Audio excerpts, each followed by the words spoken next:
Now, it is time to look at the mechanisms, societal and psychological, that are promoting or preventing change.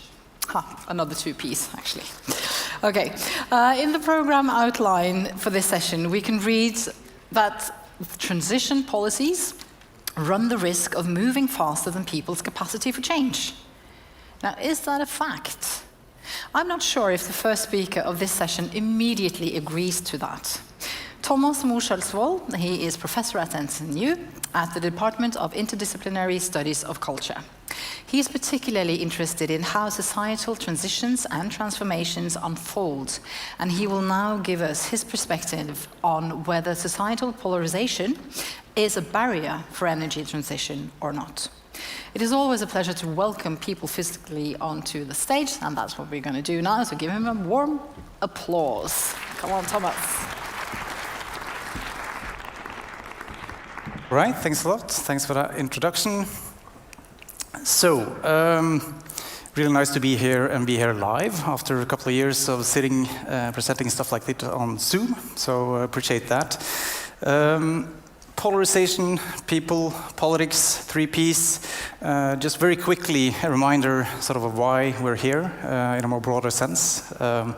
We are facing some challenges, serious challenges, some of them climatic, others related to other sort of ecological systems, but also we're facing inequality crisis, I would say, at least globally, where the few have a lot and the many have a little. And energy systems play a big role sort of in feeding into both of these challenges, which is why we need, of course, transitions we're discussing here today.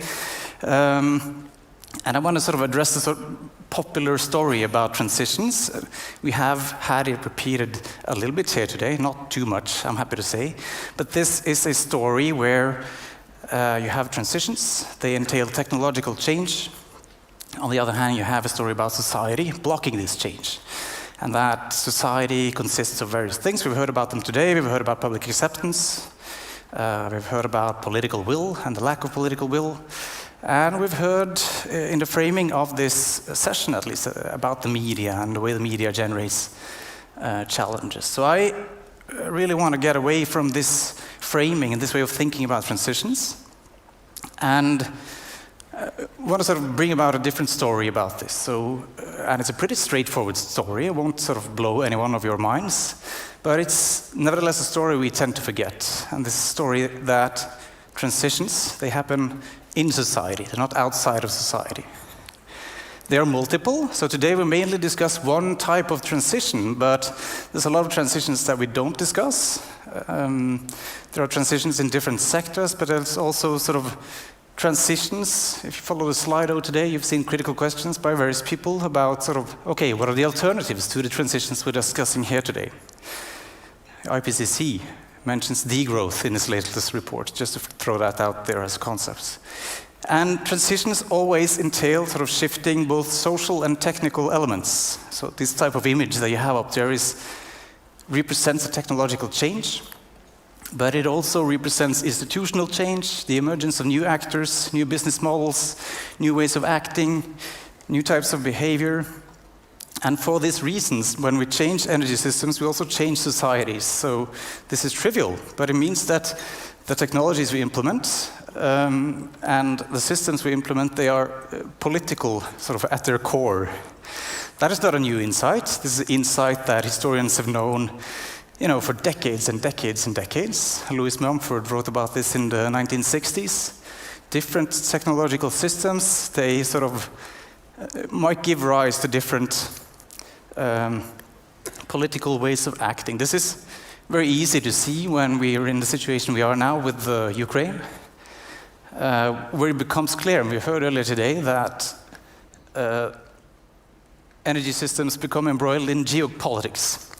But they also become embroiled in politics when there's no crisis. So in the everyday life, beyond crisis, there's also politics to these technologies. We tend to evaluate the politics of the technologies in terms of, okay, how energy efficient are they? How do they contribute to environmental aspects? But we disregard how they enact power, how they enact authority, how they affect societies in different ways. One of the reasons why we do that is that we fill this room and we fill the space of energy transition mainly by talking about innovation, which is good. We need innovation. It's a key strategy to solve the societal challenges today, but it's also a strategy which is filled with the rhetoric of sort of win-win. We've heard this throughout the day today. We need to work together. There's no losers. Joint action is what we need, consensus. And this is good. We could have that, but it also sweeps away the fact that there's diverging views about what a good society is, where we want to go. And it sort of hides the fact that also we in this room, we are people with interests. We are actors with interests, and we formulate our solutions sort of based on those interests. And of course, with that as a backdrop, we think that polarization is a challenge. Polarization points towards different perspectives than us, in a sense. But if we look at this in a historical view, is polarization a challenge, a problem? Much of the world that we take for granted today and that we celebrate, it's actually born out of polarization and controversy. So the welfare state of Norway being a case in point. Was that born out of sitting down and saying win-win solutions, moving together in one direction? No, it was born out of fierce controversy, fierce contestation between capital and labor movements, finding compromises. But compromise requires sort of making your positions explicit. So we need to know what are the politics of the transition in order to find compromises with actors who oppose this transition.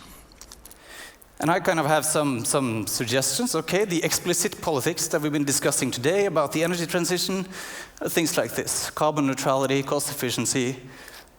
But there's also a lot of implicit politics that we haven't been discussing. Kind of urban bias of the transition, the north-side divisions that we are creating. A lot of this stuff we're beginning to look seriously at through conferences like this and other sites, but it's not kind of embedded in policy making.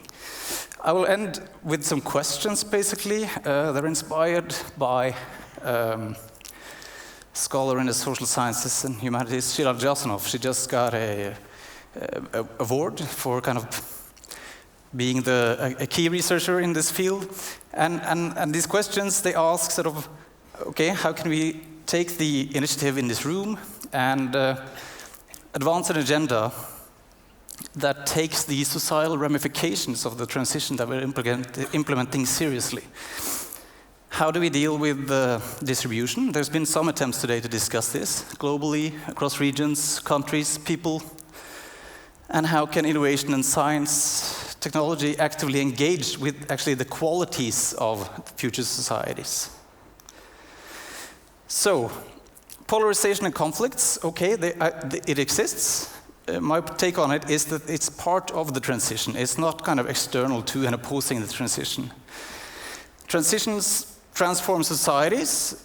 This gives us responsibilities. And sort of bringing perspectives, for instance, of justice, equity, these kinds of things, into policy development, innovation activity should be a core priority moving forward. So I'll stop there. Thanks a lot.